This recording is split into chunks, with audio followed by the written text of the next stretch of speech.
আপনি শাহানশাহ, আমি হলাম আপনার গোলাম, আর আমি গোলাম হয়ে আগে জান্নাতে যাব, আপনি আকা হয়ে পিছে জান্নাতে যাবেন। দুনিয়ার মানুষ আমাকে কি বলবে? বেলাল নবী পিছে আর তুই গোলাম হয়ে আগে আগে, আকা পিছে আর তুই চাকর হয়ে আগে আগে, নবীদের নবী পিছে আর তুই উম্মতি হয়ে আগে আগে। লোক আমাকে কি বলবে? হুজুর আপনি নিজের কথাটা ফেরত নিয়ে নেন, আমি আপনার আগে জান্নাত যেতে পারবো না। জোরে বলুন সুবহানাল্লাহ। আমার নবী বলছে, বেলাল তোমার নবীর কথা এদিক ওদিক হয় না।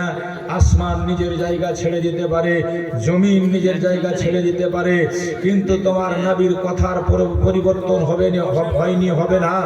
হ্যাঁ, কারণ তোমার নবী যা বলে খোদার হুকুমে বলে, হ্যাঁ কৌলে মোহাম্মদ কৌলে খোদা, ফরমান না বদলা যায়েগা, বদলেগা জামানা লাখ মগর কোরআন না বদলা যায়েগা। এই বেলাল যা বলে দিয়েছি সেটাই হবে, তুমি যাবে আগে জান্নাতে। তবে শোনো, যাওয়ার পদ্ধতিটা কি হবে? আমি দুলহা সেজে যাব আর তুমি বারাতি সেজে যাবে, আমি আকা সেজে যাব, তুমি গোলাম সেজে যাবে, আমি বাদশাহ হয়ে যাব, তুমি আমার চাকরের মতো হয়ে যাবে। বেলাল বলো তো, দুলহা যখন দুলহা সাজে আর ঘোড়ার পিঠে চাপে আর একজন ঘোড়ার লাগাম ধরে টানে, বাড়ির কোনো কর্মচারী, তো দুনিয়ার মানুষ কাকে দেখে? দুলহাকে দেখে না কর্মচারীকে দেখে? কাকে দেখে? সবাই তো দুলহাকেই দেখে। কর্মচারী দিকে কে খেয়াল করে? দুলহা আসছে সেজে, তো সবাই তো দুলহাকেই দেখবে, সবাই দেখবে দুলহাকে। তাই বেলাল তুমি আমার গোলাম হয়ে লাগাম ধরে টানতে টানতে আগে ঢুকে যাবে জান্নাতে, আর আমি দুলহা হয়ে তোমার পরে যাব জান্নাতে। সবাই দেখবে আমার দিকে আর সবাই বলবে সবসে আলা ওয়ালা हमारा नबी, सबसे बाला वाला हमारा नबी, दोनों आलम का दूल्हा हमारा नबी, अपने मौला का प्यारा हमारा नबी। सुभान अल्लाह, सुभान अल्लाह। হযরতে গ্রামী বেরাদার ইসলাম, আমার বলার উদ্দেশ্য বাবাজি, আমার নবীকে যে যতটা ভালোবেসেছে সে তত তাড়াতাড়ি আল্লাহর নৈকট্য লাভ করেছে এবং আল্লাহ তাকে ততই সম্মান করেছে। বেলালকে কাল পর্যন্ত কেউ চিনত না, আজকে আমার নবীকে ভালোবেসে নবীর প্রেমে মাশাআল্লাহ নগদ ৬,০০০ নাকি ৪,০০০ আর ২,০০০ পরে দেবো। হ্যাঁ, ৪,০০০ টাকা দিয়ে দিয়েছে, তো গরুর দাম আর ২,০০০ টাকা পরে দিবে। যাই হোক, আমার সংক্ষেপে শর্টকাটে কথা হচ্ছে এটাই, বেরাদার নবীর পাক্কা আশিক হয়ে থাকেন। নবী কোনদিন মিথ্যা কথা বলেনি, আপনিও মিথ্যা কথা বলিয়েন না, তাহলে হবেন আপনি নবীর আশিক। আমার নবী কোনদিন নিজের দুশ্মনকেও ধোঁকা দেয়নি, নবী কোনদিন নিজের দুশ্মনদেরকেও ধোঁকা দেয়নি, বেঈমানদেরকেও নবী ধোঁকা দেয়নি। আপনি কেন ধোঁকা দিচ্ছেন কাউকে? তাহলে আপনি নবীর কোন আশিক হলেন বাবা? তাই যদি নবীর হয়ে থাকতে হয় আপনাকে মিথ্যাটা ছেড়ে দিতে হবে, ধোঁকাবাজি ছেড়ে দিতে হবে, গাদ্দারি ছেড়ে দিতে হবে। আমার নবী জীবনে কাউকে একটা থাপড় মারে, আমার নবী জীবনে কাউকে একটা চড় মারেনি। আপনি তো মানুষকে খুন করে দিচ্ছেন পয়সার গরমে। আপনি নেতা, গরিবের আপনার কাছে কোনো দাম নেই, আপনি মেম্বার হয়ে গেছেন, সাধারণ মানুষের আপনার কাছে কোনো দাম নেই, আপনি প্রধান হয়ে গেছেন, সাধারণ লোকের কোনো মর্যাদা নেই। আপনার পাওয়ার বেশি, আপনি পাওয়ার খাটাচ্ছেন, আপনি পাওয়ার দেখাচ্ছেন, তাহলে হবে না। দোজাহার বাদশাহ হয়ে আমার নবী মুস্তাফা যে আদর্শ রেখে গেছেন সে আদর্শে আদর্শিত হয়ে যান, পাক্কা সাচ্চা মুমিন হয়ে যান, মুসলমান হয়ে যান। আমার আল্লাহ বলছেন ইন্নাদ-দীনা ইনদাল্লাহিল ইসলাম, নিশ্চয় আমার নিকটে মনোনীত মনোপুত ধর্ম হচ্ছে ইসলাম, সেই ইসলামের মান্যওয়ালা আমরা। আপনাকে জানতে হবে এইখানে আমি দান করলাম তো আমার লাভটা কি হবে? লাভটা হচ্ছে বেরাদার, আল্লাহ বলেছেন যে মুমিন, যে মুসলমান দুনিয়াতে দান করবে তার ফায়দা 10 গুণ আমি দুনিয়াতে দিয়ে থাকি আর 90 গুণই দিব তাদেরকে আখেরাতে। সুবহানাল্লাহ। 90 গুণ কখন দিবে? আখেরাতে, কিয়ামতে। এই জন্য আমাকে আপনাকে চিন্তা করতে হবে আখেরাত। আমার আমাকে আপনাকে চিন্তা করতে হবে কিয়ামত দিয়ে ভালো কাজ করতে হবে। বেদিনরা বেধর্মীরা প্রশ্ন হচ্ছে কোন মুশরিকেরা কাফিরেরা যদি দান করে তারা কি আখিরাতে কিছু পাবে? জি না।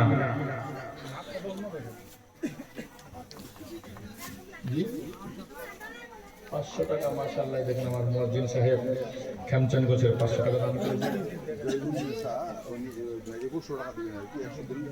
জয়বুন নেশা 2100 টাকা দিবেন, 100 টাকা দিয়েছেন, 2000 টাকা বাকি আছে। আরো যদি কেউ মনে করেন তাহলে দিতে পারেন, সবার জন্য দোয়া হবে। মাশাআল্লাহ 10,500 সবার চাইতে উপরে 10,500 টাকা দান করলেন আল্লাহর বান্দা। তিনার নাম কি? জহিরুল ইসলাম জামাতের। নারে তাকবীর, আল্লাহু আকবার, নারে সালাত, ইয়া রাসূলুল্লাহ। এক নম্বরে সবচেয়ে বড় দান 10,500 টাকা দিয়েছেন উনি। 4,500 টাকা নগদ, বাকিটা লিখেলেন বাকি। সুবহানাল্লাহ, আমি খুব খুশি। আপনাদের সত্যি লোক যদিও কম, কিন্তু আছে আর জাগি বস্তির মুসলমানের ভিতরে দম, এটা মানতে হবে। সেই দমটা আপনারা দেখিয়েছেন।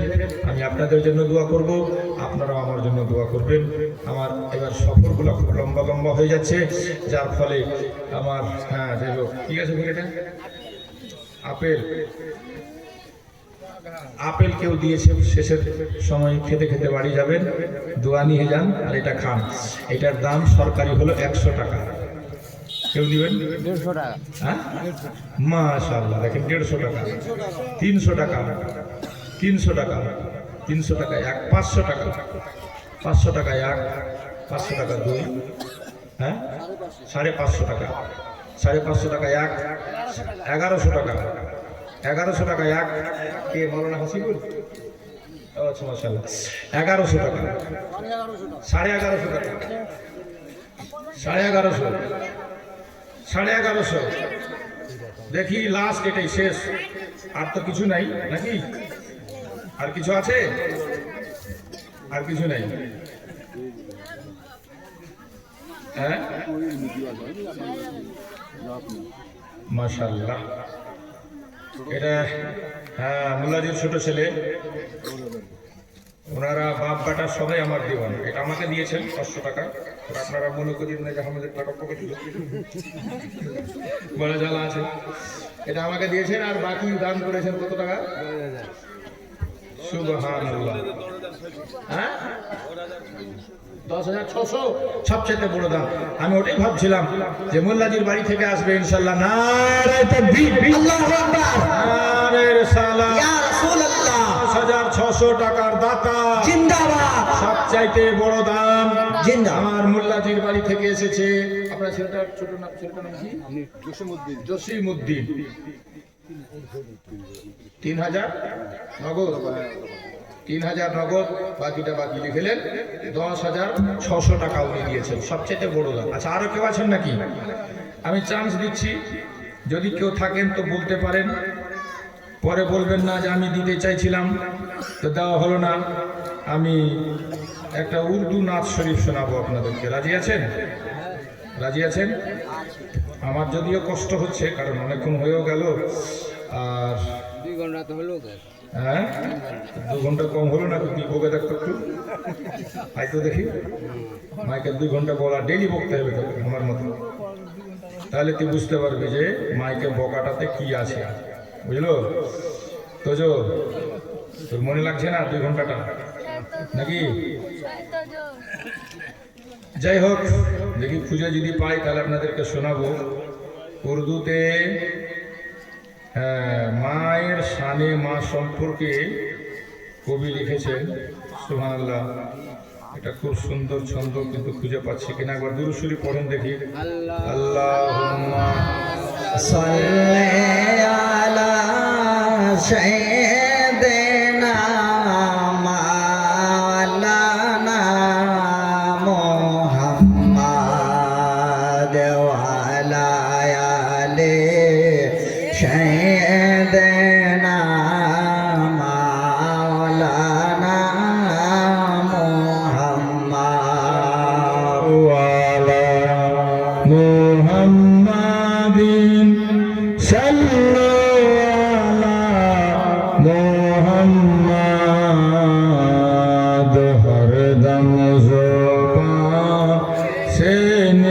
কালো পাক নামে মোহাম্মদ। শুনুন দেখি বুঝতে পারছেন কিনা। মা সম্পর্ক কবি লিখেছে। আপনাদের দাম কত উঠেছিল? 11 11.5 11.5 এক, এটা দিয়ে দিই। 11.5 2, 11.5 কে বলেছে 11.5? হ্যাঁ 11.5 এক 2। আচ্ছা নাচটা একটু শোনাই, তারপর দেখি যদি কেউ বাড়ে।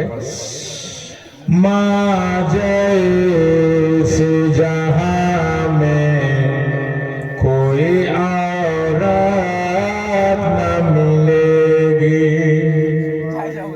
जरे सुभान अल्लाह। সুবহানাল্লাহ। माँ जैसे जहां में कोई औरत न मिलेगी। ममता से भरे प्यार की मूरत न मिलेगी। जो माँ को सताएगा जहन्नम में जलेगा। বুঝতে পারছেন তো?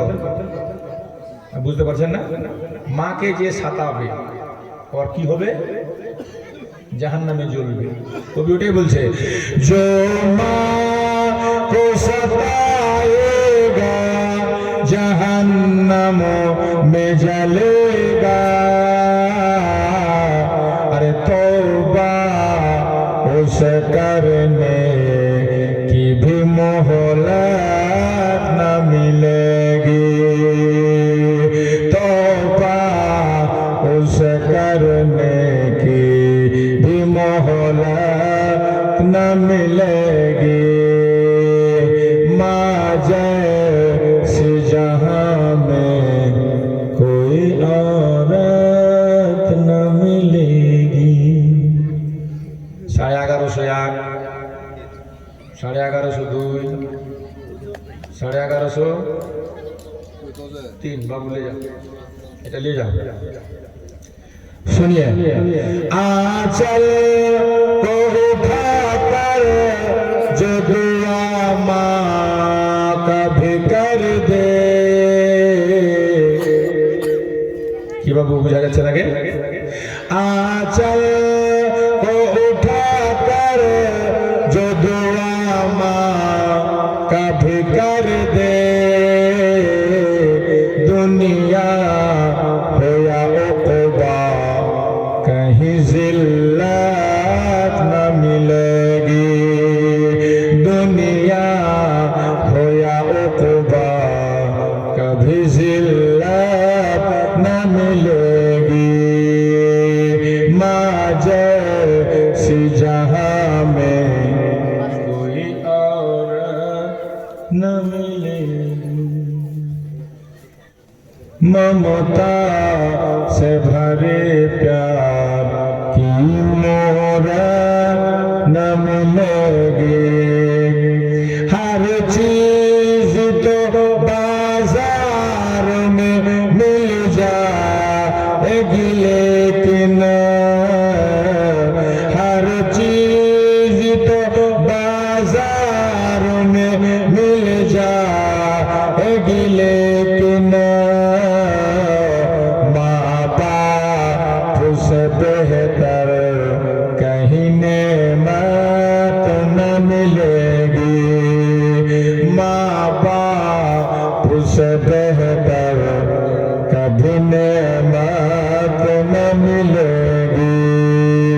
माँ जैसे जहां में कोई औरत न मिलेगी। তো বাবাজি ভাই, আমার বলার উদ্দেশ্য, আমাদের দুনিয়াটাই শেষ নয়। এই দুনিয়াটাতে আমরা কম কম করব, কম কম খাবো, কম কম চলবো, কিন্তু আখেরাতকে বেশি ভাববো। তারাই হচ্ছে চালাক মানুষ, তারাই হচ্ছে কামিয়াব মানুষ। কারণ দুনিয়া হচ্ছে ক্ষণিকক্ষণের জন্য, আর আখেরাতকে হচ্ছে চিরস্থায়ী। চিরস্থায়ের জন্য ভাবতে হবে না। এখানে কম জমা রাখেন, ওখানকার জন্য জমা বেশি রাখেন। হ্যাঁ, এখানকার দিন তো ফুরিয়ে গেল, গেল কি গেল, শেষ হলো কি হলো। আর যখন আপনি মরে চলে যাবেন, ওখানকার দিন কিন্তু আর ফুরাবে না। যদি ভুল করে যান কবরে কাঁদতে কাঁদতে চোখ দিয়ে রক্ত বেরিয়ে যাবে, খুন বেরিয়ে যাবে, তবু আপনার কথা শোনার কেউ হবে না। যদি কবরে কাঁদতে কাঁদতে বলেন মাবুদ একবার আমাকে ছেড়ে দাও গো আল্লাহ, যে ভুল দুনিয়াতে করে এসেছি সেই ভুল আমি আর করব না, বলেন তো আপনাকে ছাড়া হবে না, আর ঘুরে আসবেন না। এই জন্য এখানেই সময় থাকতে আখেরাতের পুঁজিটা জমা করে। এই যে দান করলেন না, এটা হলো আখেরাতের পুঁজি। সাদকা করবেন, আখেরাতের পুঁজি। জলসা করবেন, এগুলো হলো আখেরাতের পুঁজি। বাপ মায়ের খিদমত করবেন, এটা হলো আখেরাতের পুঁজি। কোনো গরিবকে আপনি সাহারা দিবেন, এটাই হলো আখেরাতের পুঁজি। বিধবাকে একটা কাপড় কিনে দিবেন, এটা হলো আখেরাতের পুঁজি। গরিব মানুষ ওষুধ কিনতে পারছে না, চুপচাপ তাকে আপনি 5,000 টাকা দিয়ে দিলেন যে যাও ট্রিটমেন্ট করো, তো এটাই হলো আখেরাতের পুঁজি। একটা মেয়ের বিয়ে হচ্ছে না পয়সার কারণে, আল্লাহ আপনাকে দিয়েছে, চুপচাপ দিয়ে 10,000 টাকা তার হাতে ধরিয়ে দিলেন যে তোমরা একটা বিয়েতে খরচ করো, এটাই হলো আখেরাতের পুঁজি। জি হ্যাঁ, এই জন্য মুমিনকে সদা সর্বদা সার্বিকভাবে নেকির জন্য চেষ্টা করেই যেতে হয়। কোনটা নেকি কাজ দিবে বলা যায় না। এক বুজরুগ নামাজ করেছে, রোজা করেছে, হজ করেছে, জাকাত করেছে, সব বেকার হয়ে গেছে। একদিন একটা পিপাসিত কুকুরকে কষ্ট করে পানি উঠিয়ে খাওয়িয়েছিল, আল্লাহ এটাই কবুল করে। বলেন সুবহানাল্লাহ। সুবহানাল্লাহ।